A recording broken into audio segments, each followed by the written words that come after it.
Today I'm going to show you how I download my Minecraft mods. But first, there's a little bit of setup. The main thing you need to check is that you actually have Minecraft Java Edition. This means that if you're on console, this video sadly isn't going to work for you. However, if you're on a computer or PC and you already have Minecraft Java Edition, then perfect, you could skip this step. If you don't, you need to go to the Microsoft Store or make sure you have the launcher already downloaded. Then open your launcher and make sure you have the Java Edition checked on the left-hand side, not the Bedrock Edition. Once the Java Edition is clicked, make sure you have this green play button. If you do not have this green play button, make sure you click install or all the steps you need to do to get this green play button. Once you have this, we're perfectly fine. Next, you probably want to learn a little bit of Minecraft modding words or vocabulary. To do that, I already have a 5-minute video on my channel that you can go ahead and go check out, or you could skip this step if you feel it isn't quite necessary. After all that is done, we are perfectly fine to go ahead and start downloading the software for our Minecraft mods. The first thing we're going to do is go to the Curseforge page. On the Curseforge page, we're going to go ahead and click the Get Curseforge app. The reason why we need an app is because normal Minecraft modding requires us to move a bunch of files around, and an app allows us to do this easily with just a few clicks.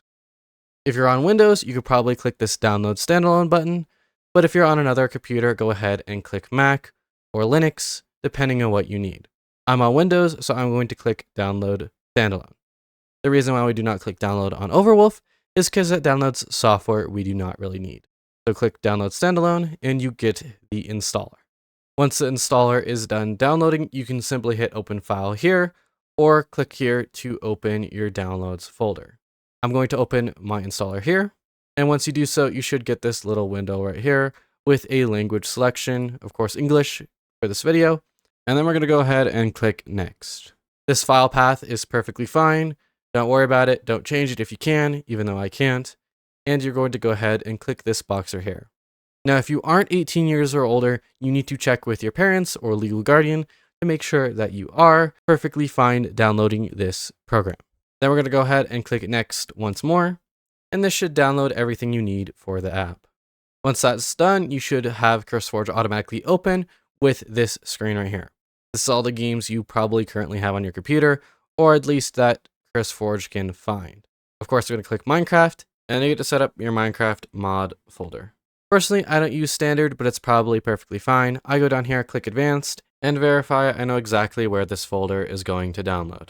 If you do not know where this folder is, you got to go ahead and change it right here to make sure you know where it is, because you may need to access this in the future. We're then going to go ahead and click Continue. We can go right here and browse already made Modpacks, or we can go ahead and create our own. If you don't want to go through all the steps of creating your own grouping of mods, browsing Modpacks is probably the best option for you. However, we're going to go through how to create your own Modpack today. So I'm going to go ahead and click that step. Next, we got to choose our Minecraft version right here, which 1.21 is a pretty good recent version for a good variety of mods. Next, I'm going to click on Neoforge, as that is the mod loader I want to use. We're then going to give this a name called Test, and you could also give it a photo if you want. Then click Create, and it should download a bunch of stuff. You can go ahead and just let this do its thing. Don't click off of this window. We just want to make sure this does it successfully. All right, there we go. It says My Creation, which means it is done. We can then go ahead and click Play right here, which should boot up a general version of Minecraft in Neoforge 1.21. However, that version won't have any mods, so I'm not going to do that quite yet. We're going to go over here to add more content, which might air out to this screen. Do not worry, this is perfectly normal. It's a recent Curseforge bug. What we're going to simply do is go ahead and close this completely all the way down and restart your computer. I'm going to go ahead and do that myself, and I will be right back. Alright, so we're back, and this is what your Curseforge should look like. We could go ahead and right-click on this and click View Profile, and we are back to the screen we are on. We're going to go ahead and click Add More Content, and here we go. We have a ton of different mods we can add. If none of these mods meet your liking, you can go ahead and go over to the Curseforge website, in which you can click on Minecraft right here, scroll down to Mods, and you could sort by mod loaders. For example, if there is a fabric mod you specifically want, or a mod that is of a specific version, such as, 1.19, then you can just scroll through this library. Additionally, you could download mods off of Modern. You go here, discover mods, click on that, and you can simply just download it. The difference is with the Modern mods and the Curseforge mods, the Curseforge ones are built into the system. As you can see here, I can just click JEI and that installs, versus the Modern ones are slightly different and will give you a jar. Now, Defender might flag the jar when you download it. For example, if I download Sodium for 1.21.neoforge download, it will say it could harm your device. Don't worry about that. Any .jar Defender automatically says this is a problem.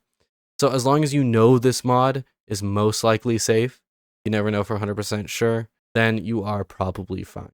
Anyway, if you get this jar off of Modern and you want to move it into here, you simply can go back to this page, click here and click open folder, and simply drag it into your mods folder. As you can see right here, this has the mods folder. Just simply take that jar and you drag it in here. However, if you're not in this menu, you could also do it right here. You could right click and say open folder. Once we have all of the mods we want, then we could go ahead and click play right here, and that should boot up Minecraft completely. It might need to update your launcher, you might need to sign in, but overall Minecraft should start. So let's give it a second. All right, as you can see, we have our Minecraft open right here, and we need to sign in. So I'm gonna go ahead and do that. And here we go, we are signed in. Now you can simply click play up here, or you could click over here to Java Edition and click play right here. As long as it shows the proper mod pack in the bottom left corner over here, you are fine. Once you click play, it's gonna say, oh, this is not supported by Minecraft. That's perfectly fine. We know there's risks because of the fact that this is a mod that isn't necessarily endorsed by Mojang. You can go ahead and click play, and it should be perfectly fine as long as you've made sure and done your proper checks that the mod is hopefully safe. Once this finishes downloading, I'll show you what it looks like in game.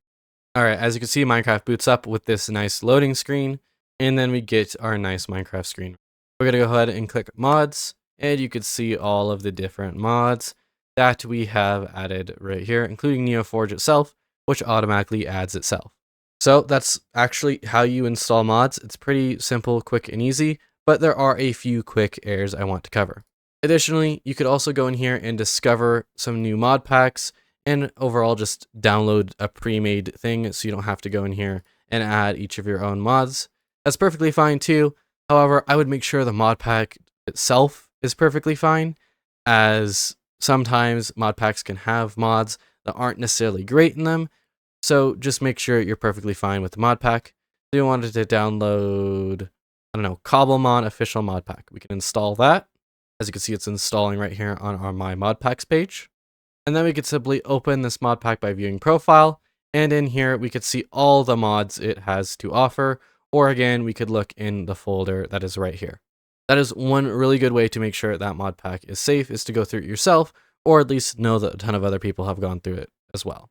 Another really big error is if you're creating your own mod pack file and you accidentally delete one of these, which are considered dependencies, or a mod doesn't automatically download it on its own, such as this, and we click play, and it says error during mod loading, and you'll see that the mod Waystones requires Balm, in which we deleted.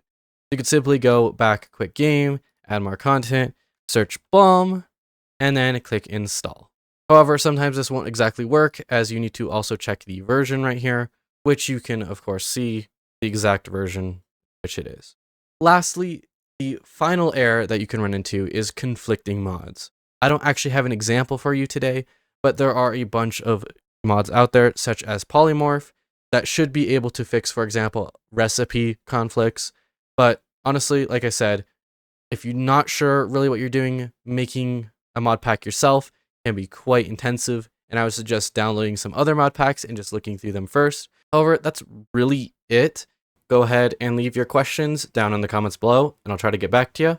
Also, leave a like, and maybe I'll do some different ways of how to mod Minecraft, such as without an app. But anyway, that's it. Bye.